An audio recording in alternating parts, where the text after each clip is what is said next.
بسم اللہ الرحمن الرحیم۔ لیلۃ القدر یہ وہ عظیم رات ہے جو اس امت کو عطا کی گئی ہے، جیسے کہ الدر المنصور کے اندر امام سیوطی نے یہ حدیث نقل کی ہے۔ حضور علیہ السلام نے ارشاد فرمایا، ان اللہ وہب لامتی لیلۃ القدر ولم یعطها من کان قبلہم، بے شک اللہ تعالیٰ نے میری امت کو شب قدر عطا فرمائی ہے اور یہ اس سے پہلے کسی بھی امت کے لوگوں کو عطا نہیں فرمائی گئی۔ شب قدر کی فضیلت جس انداز میں قرآن کریم نے بیان کر دی ہے، اس سے بڑھ کر اس رات کی عظمت کو بیان کرنے کا کوئی طریق نہیں ہو سکتا۔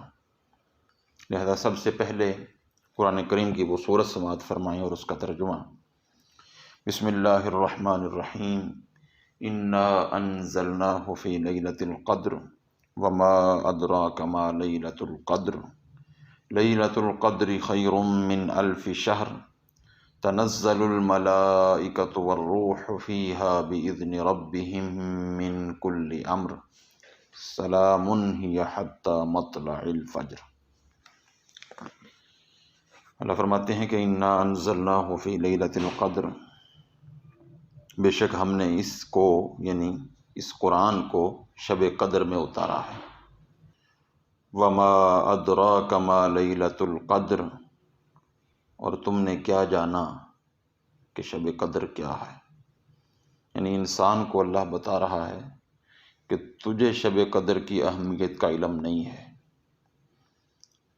اور یہ کسی بھی شے کی عظمت کو بیان کرنے کا سب سے عظیم ترین طریق ہے۔ کیا انسان تجھے علم ہی نہیں ہے کہ شب قدر کی عظمت کیا ہے؟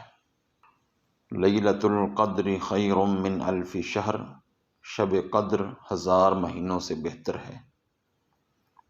تنزل الملائکۃ والروح فیہا باذن ربہم من کل امر، فرشتے اور روح القدس اس میں اترتے ہیں، نازل ہوتے ہیں، باذن ربہم اپنے رب کے حکم سے، من کل امر ہر امر خیر کے لیے، سلام ہی حتی مطلع الفجر، یہ رات طلوع فجر تک سلامتی ہے۔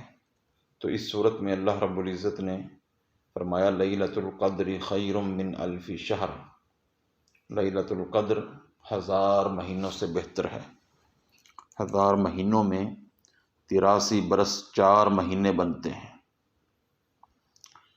تو اس کا مطلب یہ ہوا کہ ایک رات کی عبادت 83 برس اور 4 مہینے سے افضل ہے۔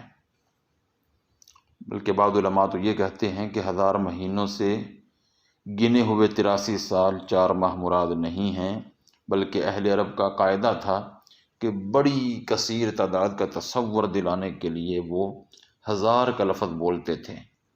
اس لیے آیت کا مطلب یہ ہے کہ اس ایک رات میں خیر اور بھلائی اتنی زیادہ سمیٹی جا سکتی ہے کہ انسانی تاریخ کے طویل ترین زمانے میں بھی اتنی بھلائی اور خیر نہیں سمیٹی جا سکتی۔ ایک بزرگ نے بیان کیا ہے، بڑا اچھا انہوں نے انداز اسی آیت کی تشریح میں، اور بالکل بجا ان کی بات ہے۔ وہ کہتے ہیں کہ شب قدر میں نیک اعمال کا ثواب 30,000 گنا بڑھ جاتا ہے، یعنی کوئی ایک نفل پڑھتا ہے تو اس کو 30,000 نفلوں کا ثواب ملتا ہے، کوئی 1 روپیہ خرچ کرتا ہے تو اس کو 30,000 کا ثواب ملتا ہے۔ کیوں؟ وہ کہتے ہیں اس لیے کہ قرآن پاک میں ارشاد یہ ہے، لیلۃ القدر خیر من الف شہر،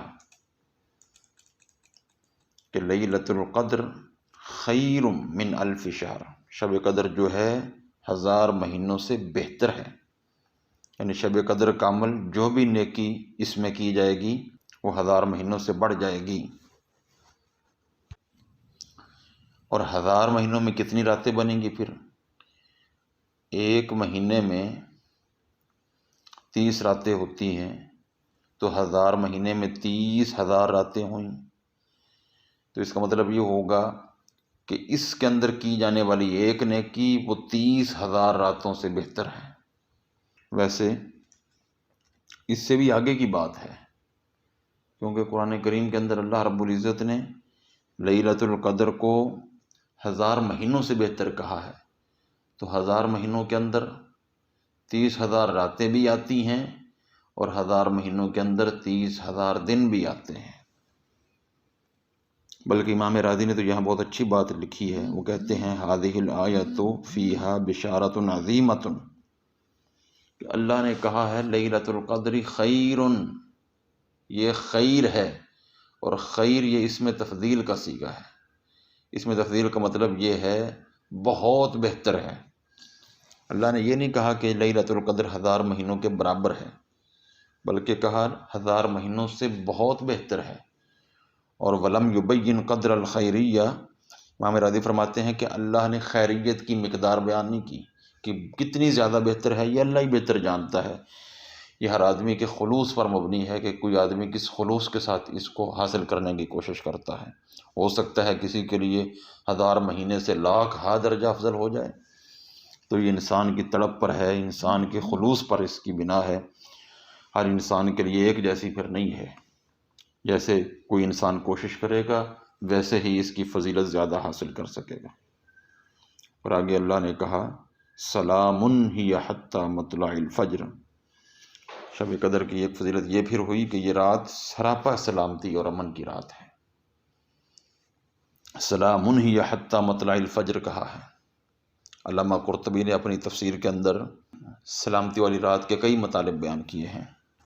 ایک مطلب انہوں نے یہ بیان کیا ہے کہ اللہ تعالیٰ اس رات میں صرف سلامتی ہی کا فیصلہ فرماتے ہیں، بخلاف دوسری راتوں کے، کیونکہ ان میں مصائب کے فیصلے بھی ہوتے ہیں، لیکن اس رات سلامتی ہی سلامتی کے فیصلے ہوتے ہیں۔ تو بڑا محروم ہوگا وہ شخص جو اس رات بھی اپنا دامن اللہ رب العزت کی بارگاہ میں نہ پھیلائے اور اپنی بخشش کی دعا نہ کرے اور اپنے گناہوں کی معافی نہ مانگے۔ بلکہ حضور علیہ السلام نے بھی فرمایا جو بندہ شب قدر سے محروم ہو گیا وہ ہر خیر سے محروم ہو گیا، کیونکہ یہ وہ رات تھی جو رات اللہ رب العزت نے صرف اس امت کو عطا کی تھی۔ اور اس امت میں بھی اور قرآن کریم میں بھی ہے، اللہ نے فرمایا لئن شکرتم لازیدنکم، اگر تم شکر کرو گے تو زیادہ دوں گا، وَإِن کفرتم، اور اگر تم ناشکری کرو گے تو ان عذابی لشدید، میری پکڑ بڑی سخت ہے۔ تو اتنی بڑی نعمت جو کسی امت کو ملی نہیں، جو اس نعمت کی ناشکری کرے گا تو پھر اللہ کی پکڑ میں ضرور آئے گا۔ لہذا اس رات کی برکات حاصل کرنے کے لیے اپنے دامن کو ہمیں پھیلا دینا چاہیے۔ اور دوسرا امام قرطبی نے مطلب یہ بیان کیا ہے سلامتی کا، سلام سے مراد یہ ہے کہ فرشتوں کی جانب سے ساری رات اہل ایمان پر سلام ہوتا رہتا ہے۔ تیسرا مطلب یہ ہے کہ سلامتی سے مراد خیر و بھلائی ہے، یعنی یہ عظیم رات صبح و صادق کے طلوع ہونے تک اللہ تعالیٰ کی جانب سے بندوں کے لیے خیر و بھلائی پر مشتمل ہے، اس میں شر نام کی کوئی چیز نہیں ہے۔ اللہ رب العزت ہمیں عمل کی توفیق نصیب فرمائے، اس رات کی برکات سے کما حق کو مستفید ہونے کی توفیق نصیب فرمائے۔